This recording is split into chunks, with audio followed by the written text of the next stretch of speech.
一大早去市场买肉的时候呢，看到有一个猪肚特别漂亮，我就买了，1斤55，也不算很贵。这个买了65块钱。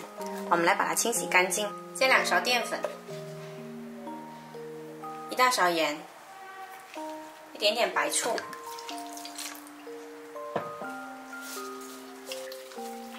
先里里外外抓捏一下，然后再用清水冲洗干净。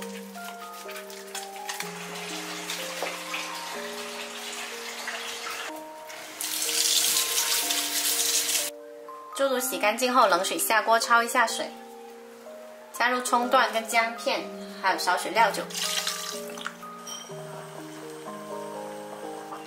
煮开后焯煮3分钟左右就可以夹出来，再简单冲洗一下。我还准备了半只老母鸡，也焯一下水。猪肚洗好了之后，把它切成条。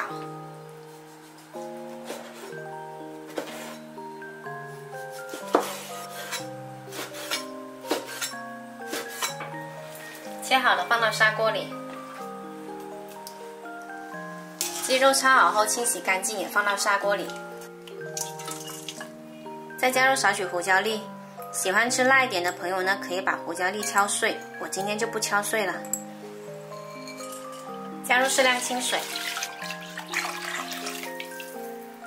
煲汤的水量呢要一次性加够。我们先大火煮开，然后再转小火煲1个小时。再来洗一把白莲，这广昌白莲呢，它用清水洗一下就可以直接煲，不需要浸泡。猪肚跟鸡煲了1个小时后呢，我们把莲子加进来，再煲30分钟。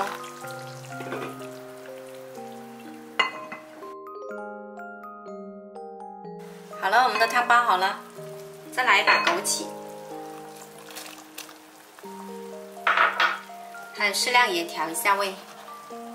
我们这一道营养美味的莲子猪肚鸡汤就做好了，喜欢的朋友可以收藏起来试一下。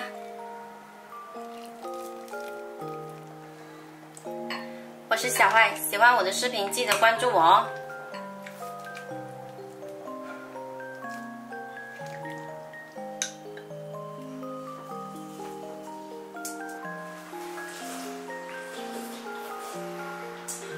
甜吧？